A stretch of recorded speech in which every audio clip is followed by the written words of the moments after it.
Education loan 100% placement తో job Telugu students కి first choice Sankalchand Patel university Ahmedabad. Sukumar గారు కూడా ఒక మాట అన్నారు, నా శిష్యుడు కాదు నేనే ఆయన శిష్యుడు అని చెప్పుకునే పరిస్థితి వస్తుంది, గురువును కాదు నేను, చాలా అంత పెద్ద గొప్ప స్టేజ్కి వెళ్తాడు మా బుచ్చిబాబు అని చెప్పేసి అన్నారు.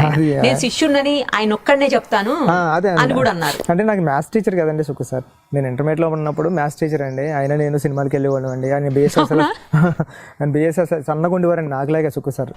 ఇప్పుడు కొద్దిగా లావ్ అయ్యారు కానీ ఇండస్ట్రీ ఫుడ్ అదంతా చేత టెన్షన్కి లావ్ అయిపోయి ఉంటారండి. టెన్షన్స్ అంటే సుక్కు సార్ బిఎస్ఎస్లో సైకిల్ వేసుకొచ్చేవారండి. సైకిల్ తోసేసి సార్ ఎక్కి సినిమాలకి వెళ్ళడం. ఆయన అంటే సార్ సినిమాకి వెళ్తున్నాం అంటే నా క్లాస్ వినేసి ఎలా అంటారు అనేవారండి. సినిమా మానవుది చూడండి అని 50 రూపీస్ ఇచ్చేవారండి. ఆ టైంలో 50 రూపీస్ అంటే మామూలు విషయం కదా. అంటే మీకు 98 to 97 ఆ టైంలో సుక్కు సార్ శాలరీ 75,000 అండి మంత్లీ. అబ్బో, చాలా హ్యూజ్. ఆ టైంలో మా ఊర్లో ఎకరం 50,000 ఉండి ఉంటుంది. అంత టాప్ మ్యాథ్స్ టీచర్ అండి. అలాంటిది వదిలేసి ఇక్కడ 500 రూపాయలకి అసిస్టెంట్ డైరెక్టర్గా జాయిన్ అయ్యారండి సుక్కు సార్. ఇంకా ఆయనే ఇన్స్పిరేషన్ మాట అండి. అంటే ఇంట్లో ఎట్లా ఒప్పుకున్నారండి అసలు? వాళ్ళు కూడా పెద్ద ఫ్యామిలీ, అంటే మంచి డబ్బు, పెద్ద పేరున్న ఫ్యామిలీ కానండి, అంత డబ్బున్న ఫ్యామిలీ కదండి. అలాంటి దాన్ని సెర్చ్ చేసి అలా వచ్చి అంటే ఆయన అందుకే అండి సుక్కు సార్ ఇప్పటికీ మా గురువు. ఎప్పటికీ అంటే నేను రాశానండి సినిమాలో, అంటే నాకు లెక్కలు నేర్పడంతో పాటు నా జీవితపు లెక్కను మార్చిన నా లెక్కల మాస్టర్ సుకుమార్ గారికి లెక్క లేనంత ప్రేమతో అంత ఇష్టం అండి సుక్కు సార్ అంటే. అసలు మీకు ఉప్పినంత ప్రేమ ఉందేమో ఆయన మీద. అది నిజమండి కదా, నిజమండి, నిజంగా మీ కళ్ళలోనే కనిపిస్తుందండి. అంటే నేను ఇప్పటికీ సార్ చెప్తాను, సార్ నాకు మీ అసిస్టెంట్ డైరెక్టర్లు చాలా మంది ఉన్నారు, అంటే నా కొలీగ్స్ ఉన్నారు, వాళ్ళంత టాలెంట్ లేదు, వాళ్ళంత గ్లామరస్గా ఉన్నాం, వాళ్ళంత హైట్ ఉన్నాం, వాళ్ళంత టెక్నికల్ వాల్యూస్ తెలీదు, కానీ నా అంత ఎవరు మిమ్మల్ని లవ్ చేయలేదండి. ఆ లవ్ సినిమా తీసుకొచ్చిందంటే. ఆ మూవీలో ఒక సీన్ ఉంది, అదే కీలకమైన సీను అని చెప్పేసి చిరంజీవి గారు అంటుంటే విన్నాను నేను. అదే మొత్తం మూవీ నడిపిస్తుందని, అదేమన్నా రివీల్ చేస్తారా కొంచెం? అంటే అదేం లేదండి, ఈ సినిమాని ఇంతమందిని ఇక్కడ వరకు నడిపించింది అది సినిమాగా రావడానికి, మీరు అన్నట్టు విజయ్ సేతుపతి గారు రావడానికి, ఒక మెగా ఫ్యామిలీ నుంచి ఒక డెబ్యూ హీరో, ఒక కుర్ర డైరెక్టర్ రావడానికి, అంటే వాళ్ళందరూ చిరంజీవి గారు అందరూ పెద్ద వాళ్ళకి ఇచ్చారండి. అంటే పెద్దలు అంటే టాలెంటెడ్ పీపుల్కి ఇచ్చారండి నా ఉద్దేశం.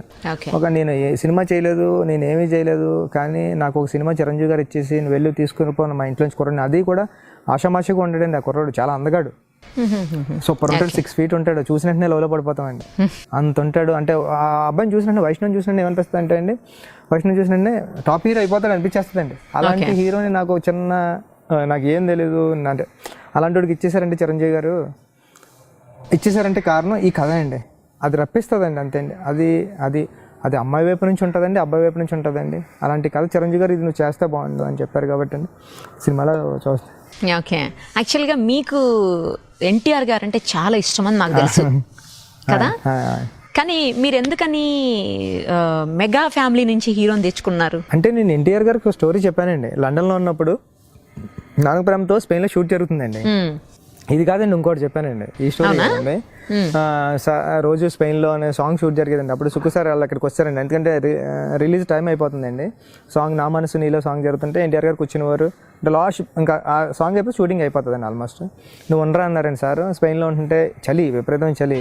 ఎన్టీఆర్ గారు ఇంకెవరు ఉండేవారు కదండి, రారా వచ్చి అనేవారండి, కబుర్లు చెప్పేవారు.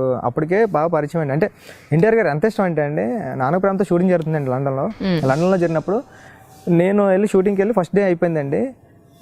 సెకండ్ డే నడుస్తున్నారండి, ఎలా నడుస్తుంటే బుచ్చే అని పిలిచారండి. చూస్తే ఎన్టీఆర్ గారు ఉన్నారండి. ఇది ఎన్టీఆర్ మనం పిలిచాడు అయినా లేకపోతే మనకేమైనా అనిపించిందా? ఫస్ట్ డే ఒక పెద్ద స్టార్, ఒక అసిస్టెంట్ డైరెక్టర్ని బుచ్చే అని ఎందుకు పిలుస్తాడు మనం అంటే అనుకుంటున్నామో అని మళ్ళీ నడిచి వెళ్తున్నానండి. నడిచి వెళ్ళిపోతున్నాను చూసి, బుచ్చే పిలుస్తుంటే 11 వెళ్ళిపోతున్నాయి రాకుండా అంటే సార్ అనండి. సార్ నాకు మీ పేరు అదే మీరు పిలవడం ఏంటి సార్, నా పేరు ఎలా తెలుసు సార్ అంటే తెలిసి పోయి వచ్చి కూర్చో అన్నారండి. కూర్చొని ఇంకా అక్కడ నుంచి అలా పరిచయం అయిందండి. అంటే ఎన్టీఆర్ గారి దగ్గరికి వెళ్తే ఏం ఉండవండి, అంటే నువ్వు అసిస్టెంట్ డైరెక్టర్ ఏం ఉండవని చెరిపేస్తాడండి. నువ్వు ఇటోపు వస్తావని అటోపు వచ్చాను అంటారు. ఒక లైన్ ఏం గీరండి ఆయన, మింగిల్ అయిపోతా. అంత స్టార్ అంటే ఎన్టీఆర్ గారు. అంటే మా ఊరు రొప్పాడు వస్తే హోర్డింగ్స్ ఏ హీరోకి ఉండవండి, ఎన్టీఆర్ గారికి ఉన్నట్టు. ఆ కమ్యూనిటీ ఫిషర్మెన్ కమ్యూనిటీ నేను షూట్ చేసిన దగ్గర అంటే వాళ్ళ ఇష్టం చూస్తుంటే నేను ఎన్టీఆర్ గారికి అది ఫోటో తీసుకొని పంపుతుంటానండి. సార్ చూడండి అంటే నవ్వుతూ ఉంటారు. అంటే చాలా ఇష్టం అండి, అంత బాగా చూసుకున్నారండి. అప్పుడు స్టోరీ చెప్పానండి ఆయన. స్టోరీ చెప్తే సార్ మీకు కాదు ఎవరో కొత్త కుర్రాడు అనుకుంటున్నా, ఇది కూడా కదండి ఇప్పుడు కూడా ఓకే స్టోరీ అనుకుంటున్నాను ఏంటంటే ముందు నాకు చెప్పి అంటే ఎవరికో అనుకున్నది ఆయన ఎందుకు వినాలండి. అవును ఆయన ఒక అసిస్టెంట్ డైరెక్టర్ స్టోరీ, అప్పటికే ఆయన రాజమౌళి గారు, సుకుమార్ గారు ఇలాంటి పెద్ద పెద్దలు అందరితో చేస్తున్నారు. ఒక ఎవడో తెలియదు అంటే అన్నారండి. ఓకే అయితే చెప్పరా అన్నారండి. చెప్పరా అంటే చెప్తున్నారండి, చలికి వణుకుతే ఇద్దరు ఉంటున్నాడు, భలే ఉందిరా అని అంతా అనేసినారు అన్నారు. నిజం చెప్పారు, నీ కథ ఎవరి దగ్గర దెబ్బసే కదా అన్నారండి. అప్పుడు అనుకున్నానండి, అంటే నేను ఏమనుకున్నానండి, ఒక కథకు కావాల్సిన గొప్ప కాంప్లిమెంట్ ఏంటంటే స్టోరీ ఉండాలా, స్క్రీన్ ప్లే ఉండాలా, మంచి ప్లాట్ పాయింట్ ఉండాలా కాదు, ఎవడన్నా చెప్పినట్టు మనకు దెబ్బలు అనిపించాలి, అదే గొప్ప అనిపించిందండి. అంటే కథ కావాల్సిన గొప్ప కాంప్లిమెంట్ అదండి, మనకి ఎందుకు రాలేదు ఐడియా అనిపించాలి. అవును అలా ఎన్టీఆర్ సార్ అప్పటి నుంచి ఇప్పుడు కూడా షూటింగ్ జరుగుతున్నప్పుడు చరణ్ గారు ఇద్దరు కాల్ చేస్తుంటారండి. నాకు ఇద్దరే హీరోలు బాగా తెలుసండి. చరణ్, నేను మహేష్ గారితో వర్క్ చేసిన మహేష్ గారు కూడా రోజు ఇంటికి వెళ్ళి ఇవ్వండి అండి. అప్పుడు నేను ఒకనే టైంలో అంటే ఎవరండి వాళ్ళ అబ్బాయి ఉంటాడు కదా గౌతమ్ అప్పుడు నేను ఒకళ్ళు యాక్ట్ చేశాను. సుక్కు సార్ అన్నారండి, సడన్గా వచ్చేస్తే భయపడతాడు, ఒక అసిస్టెంట్ డైరెక్టర్లు ఇద్దరు ముగ్గురు వెళ్ళి కొద్దిగా మనం రోజు ఫ్రెండ్ లాగా పరిచయం అవుతాం అంటే మహేష్ గారు క్లోజ్ అండి, నమ్రత గారు ఆ టైంలో. అంటే వాళ్ళందరూ అంటే పెద్ద అప్పుడు నమ్రత అప్పుడే పుట్టిందండి, ఎవరు సితార. జస్ట్ నేను ఇలా లోపలికి వెళ్తారు, భలే ఉంది అంటే క్యూట్ కంటే ఆమె తీసుకొచ్చి చేతిలో పెట్టేశారండి. అంటే బయట నుంచి వస్తాం మనం, ఎక్కడ డస్ట్ ఉంటుంది ఏమీ లేదండి అలా. అంటే అప్పుడు అనిపిస్తుందండి ఏంటంటే వీళ్ళందరూ ఊరికనే గ్రేట్ పీపుల్ అయిపోరు, ఎంతో సోల్ ఉంటుంది లోపల. వాళ్ళ యాటిట్యూడ్ తోటి గ్రేట్ అవుతారు ఎవరైనా. ఎగ్జాక్ట్లీ భలే చెప్పారు. సో అందుకని ఈ హీరో అయితే కరెక్ట్ అని యాప్ట్ అని ఈ హీరోని ఎంచుకున్నారు. అంటే నాకు ఇన్స్టాలో ఎవరో చూపించారండి, మరి నువ్వు హీరో ఎత్తుక్కుంటున్నావు కదా, ఈ అబ్బాయి బాగుంటాడండి, ఎవరంటే సాయిధరం తేజ్ గారు బ్రదర్ అని చెప్పారండి. చూస్తే భలే ఉన్నాడే అండి. వెంటనే సుక్కు సార్ దగ్గరికి వచ్చి, సార్ సాయిధరం తేజ్ గారు బ్రదర్, ఈ కరెక్ట్ సరిపోతారు అంటే, అవునా నువ్వెప్పుడు చూసారంటే ఎవరో చూపించారు, చూసాయండి అంటే వెతుకుతున్నానండి. అప్పుడు సార్ పిలిపించారండి. పిలిపిస్తే నేనేమో అరే నువ్వు చూడకు, నేను మామూలు క్యాజువల్గా పిలిచి మాట్లాడతాను, ఎందుకంటే ఇప్పుడు నేను హీరో కట్ చేస్తున్నాను, నువ్వు రా నా అసిస్టెంట్ కట్ చేస్తున్నాడు అని చెప్పి మళ్ళీ నీకు నచ్చలేదు అనుకో. ఇప్పుడు ఎంతోమంది హీరోని చూస్తాను నచ్చలేదు, ఒక హీరోని చూసి మన నచ్చలేదని చెప్పి చిరంజీవి ఫ్యామిలీ నుంచి వచ్చిన అబ్బాయిరా, నువ్వు కింద ఉండు, లాబీలో ఉండు, చూడు అక్కడ నుంచి అంటే నేను దొంగచాటుని పెళ్లి చూపులు చూసినట్టండి. వైష్ణవ్ వస్తున్నాడు అండి, కారు దిగాడు ఒక అక్కడ ఏదో చిన్న చెట్టు కొమ్మ ఉంటే ఫట్ మంది తెంపాడు, తెంపేలా స్టైల్గా నడుస్తున్నాడు అండి. నడుస్తుంటే అలా చూసాను, చూస్తుంటే దగ్గర అబ్బా కళ్ళు కనిపిస్తున్నాయి, ఇంకా అంటే ఐస్ సూపర్ ఉంటాయండి వైష్ణవ్కి. చూసి ఆశీర్వాదం అంటే ఈ సినిమాలో హీరో పేరు ఆశీర్వాదం అండి, ఫిషర్మెన్ కమ్యూనిటీ. ఆశీలాగా ఉన్నాడు, ఫిక్స్ అని వచ్చానండి. అప్పుడు సుక్కు సార్ మాట్లాడారు, నా అసిస్టెంట్ ఇలా చేద్దాం అనుకుంటాను, మీరు స్టోరీ వినండి అంటే అండి వైష్ణవ్కి నేరేషన్ ఇచ్చానండి. చాలా బాగా నచ్చిందండి వైష్ణవ్కి. అంటే బాగుంది, అంటే కొద్దిగా షాక్ అయ్యాడండి, బాగుంది సార్ నేను అంటే బాగుందండి, కానీ నేను డెసిషన్ తీసుకోను, ఎందుకంటే నా ఫస్ట్ సినిమా మా మామ చేతిలో పెట్టాను, పెద్ద మామ చేతుల్లోని. మామ ఓకే అంటే నేను చేస్తాను, నాకు నచ్చకపోయినా మామ ఓకే అంటే చేస్తాను, కానీ నాకు నచ్చిందే పంపుతాను మామ దగ్గరికి, నచ్చకపోతే ఇక్కడే స్టాప్ అయిపోతుంది కదండి.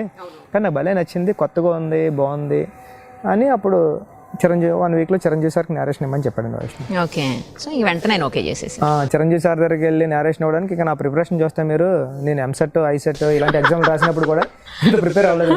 అంటే ఎంసెట్ ఎగ్జామ్ రాసినప్పుడు కూడా ర్యాంక్ వస్తుందని రాశానండి. ఐసెట్ మాత్రం ఇక్కడ MBA కాబట్టి అది కొద్దిగా ప్రిపేర్ అయ్యాను. చిరంజీవి సార్కి ప్రిపరేషన్ అండి ఇంకా వాష్రూమ్కి వెళ్తే వాష్రూమ్లో వెళ్ళడం, వాకింగ్కి వెళ్తే వాకింగ్లో ఉండడం, నేను నేరేషన్ నాకు వెళ్ళండి. ఇంకా నాకు టెన్షన్ వచ్చేసి దాన్ని భోజనం చేసేవాడిని కాదు చిరంజీవి సార్ నేరేషన్ అంటే. ఎందుకంటే చిరంజీవి గారిని కలిసినప్పుడే నా ఫీజులు ఎగిరిపోతాయని తెలుసండి, ఏం మాట్లాడతాం ఆయనతోని. వెళ్ళి కూర్చోనండి, వచ్చారండి, బుచ్చిబాబు మంచి మాస్ విజిలేసే కుర్రాడు ఎలా చెప్తారు అలా చెప్పన్నారు. ఏ ఊరు మీద అంటే పిఠాపురం సార్ అంటే సుకుమార్ గారు అంటే నాకు అప్పుడు కొద్దిగా పరిచయం ఉందండి. రంగస్థలం టైంలో పరిచయం చేశారండి, 2-3 సార్లు చరణ్ గారు పరిచయం చేస్తే ఆ చిన్న రాపోందండి, ఆయన నన్ను చాలా ఫ్రీ చేశారండి. నేను ఇంతమంది నేరేషన్ ఇస్తుంటే చూశాను కానండి, చిరంజీవి సార్ నేరేషన్ ఇస్తుంటే ఇప్పుడు విజయ్ సేతుపతి వస్తారు అంటే విజయ్ సేతుపతిలో ఎక్స్ప్రెషన్ పెడుతున్నారండి. ఇప్పుడు హీరో వైష్ణవ్ వస్తాడంటే వైష్ణవ్లో అంటున్నాడు, హీరోయిన్ వస్తుందంటే ఆయన కళ్ళు, హీరోయిన్ వస్తుందంటే హీరోయిన్ ఏం ఎక్స్ప్రెషన్ ఇస్తుందో ఆ కళ్ళు ఇస్తున్నాయండి చిరంజీవి గారి కళ్ళు. అప్పుడు అనుకున్నానండి ఏ కదన్నా చిరంజీవి సార్ చెప్పాలి అంటే ఇన్స్పిరేషన్ మనకు తెలియకుండానే మంచి అంటే భయం అంతా పోయి మనం ఫ్రీ అయిపోయి మన క్యారెక్టర్లు అన్ని చిరంజీవి గారు అంటే నేను ఇది ఎవరికి చెప్పలేదండి, మన క్యారెక్టర్స్ అన్ని చిరంజీవి గారిలో కనిపిస్తూ ఉంటాయి. మన నోటంటే ఒక అమ్మాయి వస్తుంది దాని బదులుకి అమ్మాయి ఎక్స్ప్రెషన్ ఇస్తారండి మన చేతి నుంచి. ఇప్పుడు హీరో గారి ఫ్రెండ్ వస్తున్నాడు అనుకోండి అంటే అవి పట్టుకుని మనం క్యారెక్టర్ ఇంకా డెవలప్ చేసుకోవచ్చండి. ఇప్పుడు హీరో ఫ్రెండ్ ఉంటాడండి, అటు తాలింపాడు వస్తుంటాడండి అంటే అవునా అడు అండ్ ఒక బాడీ లాంగ్వేజ్ పెడతారండి చిరంజీవి గారు, అరే అని అంటే ఇంక అప్పుడు అనుకున్నానండి ఎప్పుడు లైఫ్లో ఎప్పుడు కథ చెప్పినా చిరంజీవి సార్ ఫస్ట్ చెప్పేసి తర్వాత వెళ్తారు. ఏ హీరో అయినా మనం రాసుకోవచ్చు బాగా. ఏ హీరో అయినా. అవునండి. సో మీకు అంత క్లోజ్ కాబట్టే ట్రైలర్ని ఎన్టీఆర్ గారితో లాంచ్ చేయించారా? అంటే ఎన్టీఆర్ సార్ అంటే చాలా ఇష్టం అండి. నేను మొన్న ఒకసారి క్యాజువల్గా వెళ్ళానండి, నేను మైత్రి మూవీస్ రవి గారు వెళ్తే అడగడానికి భయపడ్డానండి. ఏమంటారో అంటే క్లోజ్ ఉన్నారు కదండి, అడగలేము కదండి. అంటే వాళ్ళకి ఎన్ని ఉంటాయో, ఆయన ఏం చేస్తున్నారో చేయరు, కొన్ని చేస్తారు కొన్ని చేయరు. మనకి వైష్ణవ్ నువ్వు నేను అడుగుదాం అంటే వైష్ణవ్ అడుగుదాం సార్, తారక్ ఖాన్ అంటే నాకు ఇష్టం అనేదండి. కానీ నేను వైష్ణవ్ రాకుండా నేను రవి గారు వెళ్ళాను, మైత్రి మూవీస్ ప్రొడ్యూసర్ రవి గారు వెళ్తే సరదాగా చేద్దాం రా, ఎప్పుడు ఎక్కడ ఎలా కలితే అలా